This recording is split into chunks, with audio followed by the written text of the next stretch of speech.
So, Boots Riley, you made your feature film debut with the movie Sorry to Bother You. And suffice to say, it's one of the most interesting movies of the year. Certainly one of the most interesting debuts we've seen in a while. So, why don't you take us back to the beginning and tell us where the idea for this movie came from?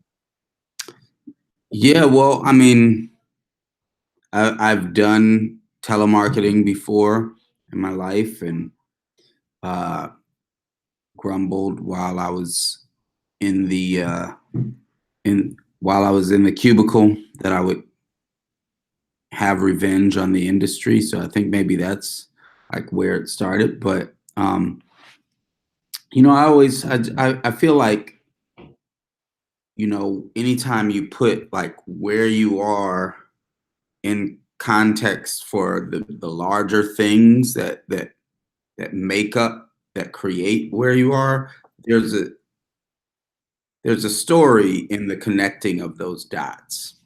And so I think that's kind of where it started. And I knew that it was going to take place in the world of telemarketing.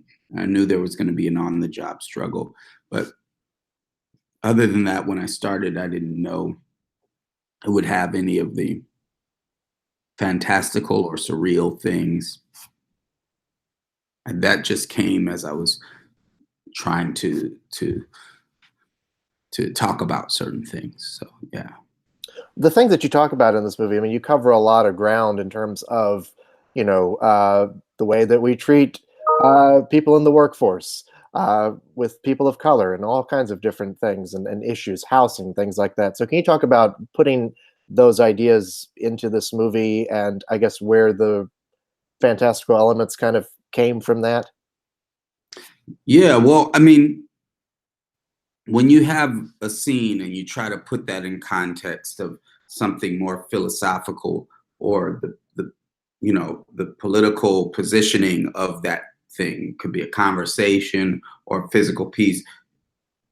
In order to do that, there's a few ways you can do that. And one way is to have someone uh, say it through exposition. Like, this is the way that is. This is why these things are this way, or whatever. And that happens a lot in movies, and I hate when that happens. Or you can visually show it, but sometimes if the piece of context you're talking about is this really bigger idea, for me, it became necessary to use things that were not realistic, like to have um, them have overdubbed voices that sounded overdubbed to the people around them, to kind of talk about this thing that was not them, this performance, to show. I could have had him just say, I feel like I'm invading people's homes when I do this. I could have had him say that, but instead to show that, because I felt like instead of it being some sort of, you know, intellectual thing, I wanted it to be visceral. Mhm. Well, to that point, I mean, you're right. I mean, so many movies do tell instead of show. Since this was your feature debut, were there filmmakers that you looked to for inspiration, or were there other avenues that you looked to for inspiration? Oh yeah, a lot of filmmakers. Let's see, like for the chaos that I kind of tried to get to, I think I was influenced a lot by Emir Kusturica, Black Cat, White Cat, Underground, and Time of Gypsies. I think for like what I tried to get in some scenes, which was a certain kind of epicness that comes from having a lot of people and characters. I feel like some of that was inspired by like the wedding scene in Deer Hunter, or the beginning of Heaven's Gate, Michael Cimino films, or the Fireman's Ball, Milos Forman, and the beginning of Loves of a Blonde. I think there, there are other things like the way everything's important to me, like Kubrick. Everything, it's there's not just going to be somebody walking across. and just to show that they got from this room to that room. It's going to have some importance. Coen brothers, the way everything's hilarious and nothing's a joke, right?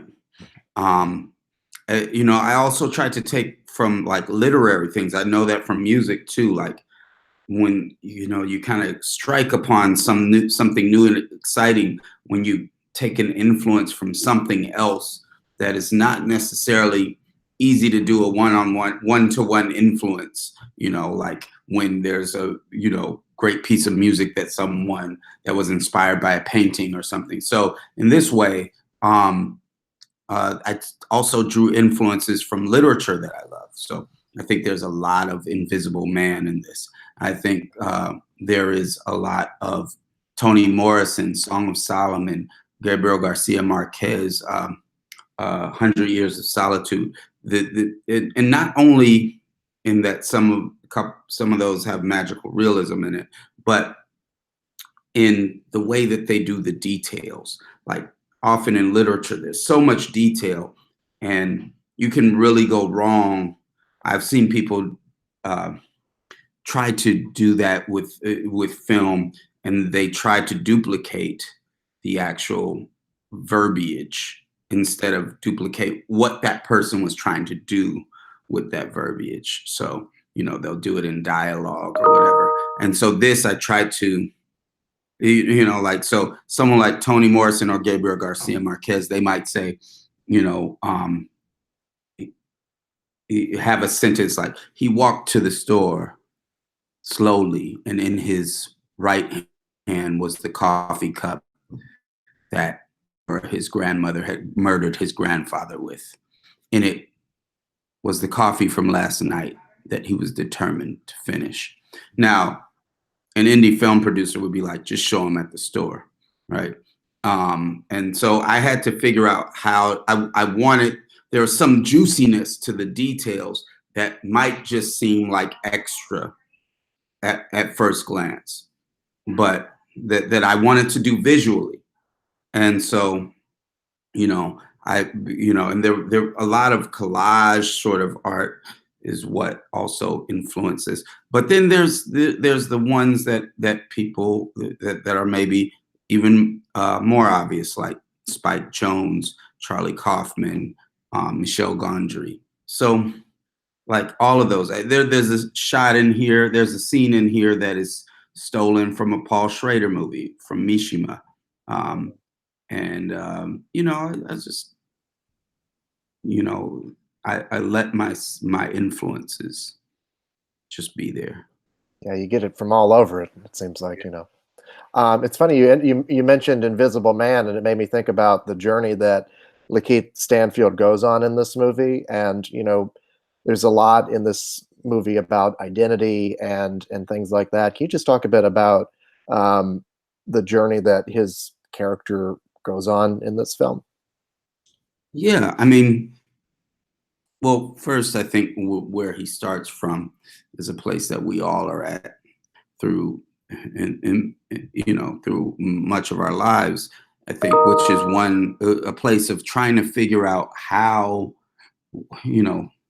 what it means, what we mean, how we feel about our existence and our mortality, and how to feel like we're really here. And I think that one way you could sum up his journey is that he's looking for how to feel like he's here, how to feel like he's important and powerful. And he goes for it in one way, and then realizes that, to be engaged with the world, to be more fully engaged with the world, you have to be trying to change the world. You have a long background in music, and one other quality this movie has is there's a lot of great music in it. But I'm curious, like, how did your background as a musician influence you eventually as a filmmaker? What did it teach you? Well, it really prepared me. Some in the general ways, like structuring the movie, and like I know, you know, you'll always have a pop producer that will tell you here is the right structure to make a song that people like, and they're right and wrong, right? And I learned that through music. Like, yes, you can have a 20-minute song, but you are going to have to work hard and perform all these tricks so that works, so that someone wants to listen to that song for 20 minutes. It's not going to be easy. It is able to be done. You can't just say you can't have a 20-minute song. You can say you can only have a 20-minute song if, right? So I learned that about art through that. Like, I can, you know, here are the things that work. You can break those rules if you're able to do these other things. So I never, so I learned to break rules through that. And I also learned how to take people through a journey. Our shows, for instance, you know, a couple decades of doing shows, you start realizing how to take a crowd through something, how long people can, to realize that people can only sustain a certain emotion for so long before they need this other thing, and then how to take them up and then keep going, how to make them feel like they've gotten as far as they can get and then take them further, and then how, you know, so all of those things. But I think also just how to work with people. If I'm in the studio as a producer, as a music producer, the music producer in the studio is analogous to the director in film. And so I might be there with the best bass player in the world, someone who people consider as the bass player in the world, the drummer who thinks he's the best drummer in the world and is definitely not, and then a guitar player who, you know, has ADD and text in all caps, and I need to be able to, you know, and you know, they're all masters of what they do. They know more about music than I do, and they definitely know more about their instrument, but I got to get them to follow my vision, because their individual things are going to be much different than what I would want to do, even though they're masters at what they do. I got to get them to follow my vision, and not just because I hired them to do so. I need to get them to buy into it. Otherwise, it comes across mechanically. And so I need to know how to communicate with them. And that's not so much a knowledge of music, but a knowledge of communication, and to understand what they have to bring to the table, but then also to, you know, have enough confidence in my vision that I can say, okay, guitar player, I know you want a guitar solo. That's not in the best interest of this song. And then also to say to the bass player, you know, actually that bass line is way better than what I had, and I want the song to be better. I don't want it to just be mine. Right. I'm guessing the way you work with actors is somewhat similar to that as well. Yes, definitely similar to that. I mean, also with the DP or what, you know, like, you know, I had a lot of ideas for this, and some of them I was wrong about, right? And also, or I have an idea, and then the DP can be like, look, if you just go over like this, look what that does, right? And you know, so I learned from that. Or any number of folks that I'm compromising with, or the production designer who I've got to like do this on every scene, and they're like, look, there's no way we can get this accomplished. We're gonna have to go here on something, you know, and just negotiating in that way and figuring that out. Well, going off of that, I mean, what are you working on now? And, you know, what do you hope to, you know, taking what you've learned from this movie, what do you hope to apply to the next one? Well, I think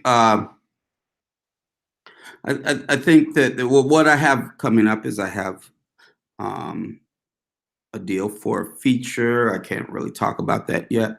Sure. And then I have a TV show that I'm creating with Michael Ellenberg from Media Res. Michael Ellenberg was at HBO, and I brought Game of Thrones to HBO, all that stuff.